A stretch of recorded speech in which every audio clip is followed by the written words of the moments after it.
lesson 4 from the Manual del Pelotero is on just kind of some of the basic striking. Striking is called golpes. Golpes. To strike, a blow, golpes. So you have slashes, which are vahe, and you have thrusts, which are punyaladas. Now, there are some specialized blows named, but essentially, in the manual, it's pretty simple.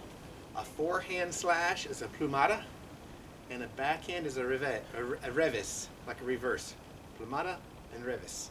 And in the context, it's unclear whether a punyalada as a thrust, if I'm going this way, would also be called a plumada, right? Definitely a slash is a plumada. Is this also a plumada? Question in my mind. This is a reves. Is this also a reves? It's kind of a question in my mind. But it doesn't name angles. It doesn't go through 12 angles, 5 angles like the saber systems. It's just you're slashing. Could be high, which is parte alta, or low, parte baja, right? Could be the head, abdomen, leg, doesn't matter. But these are quick slashes. And from the context, it doesn't seem to be a big slash. They're going to be fast, sniping kind of cuts, right? And again, this is an ambidextrous system, right? We talked about the cambio, being able to switch hands. It talks about being able to do this equally well. So that's why it doesn't name them left to right. It names it really as a forehand or a backhand. So this is a plumada. This is a plumada. This is a reves. This is a reves. Just doesn't matter which hand it's in because you're expected to be ambidextrous because you can switch so easily. Okay? One of the specialized cuts is to the face. Enfilar is attacking the face. Enfilar. And Jabaque is a slash. And it's not clear whether the enfilar is in general term, but the enfilar means a thrust, and Jabaque means a slash. Anyway, it's attacking the face. And this was said to be a real embarrassment amongst the Pelotero community. So if you had a scar on your face, that meant you suck as a knife fighter because somebody was able to just whoosh, land this quick cut on your face, right? So it's an embarrassment to you, and it shows your low skill that you have had an attack to your face that landed, okay, for what it's worth. But again, these are, with this smaller knife, these are going to be sniping type cuts, not big, heavy slashes, just sniping cuts. This hand is guarding, right? Now, there's very little footwork described in the manual, but this is where one section where it talks about the footwork. It talks about giro. Giro means to turn, and contra giro is the counter turn or the defensive footwork. So obviously it doesn't name it, but it talks about in the manual, if I'm here, right, I'm faced off in my corridas, I'm maneuvering, then we've closed the gap enough where I can step forward and suddenly be within my terreno, my range, right? Of course, I'm just going to step out, whoosh, and there's my cut. It could be that way, right? Cut. Because I've closed the terreno. Now our terrenos overlap. Because if I can hit him, he can definitely hit me. But I want to do that quickly, right? Cut and back.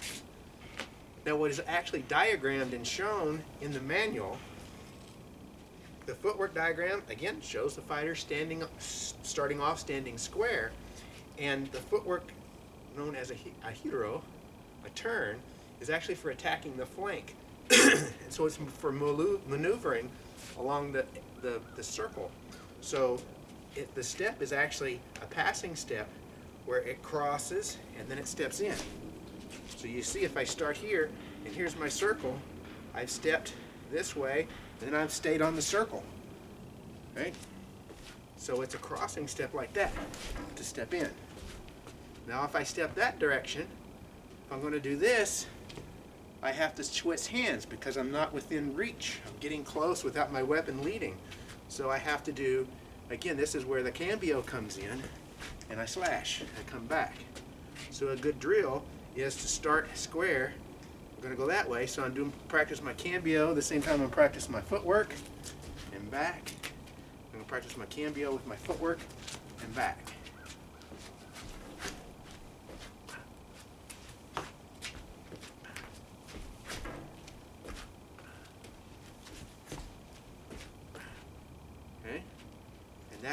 That's the giro. The step is a passing step, but it's it's a kind of a traversing passing step. Here or here to attack the flank. Contra giro, the counter to that, is the footwork from, if you watch one of our previous videos, called the incortada footwork. It's simply, diagram shows I'm standing square, step this way. So as that guy is stepping, coming towards this side of me, I'm getting out of the way. It doesn't even mention a counter slash, it's just basically get out of the way. So likewise, if I'm facing here and he's done a quick hand change, so he's attacking to this side, I get out of the way this way. Step. Step. That's a contra giro, the counter turn. It's also described juedas. A jueda means to fly, like to fly out in some of the context of some of the other manuals. So it's literally leaping out of the way. So if I'm here, the guy's coming in, I can leap along the corridas. So I could be here and I can just jump this way. Again, staying within the circle. I can jump this way, or I could be here and I can jump back. Just get out of the way. Jump back. Okay. Another named strike is a Floretazo. And the Floretazo is a counter thrust. So it's like, so this is named when he is actually attacking me, I may step and counter thrust. And the example in the picture is just like the matador thrust, which I showed on an earlier video. It's essentially he's stabbing me, and I get back, and I stab him in the chest. That's the Floretazo. Now, if I do a contra giro with the Floretazo, guess what that is? That is an incortada. So if you go back and watch one of my previous videos about the incortada, it's right there in the Manual del Parotero. It's here. Matador thrust is a Floretazo. It's here. Those are all part of this system. So you can see how there was probably a rapier fencing influence on this method.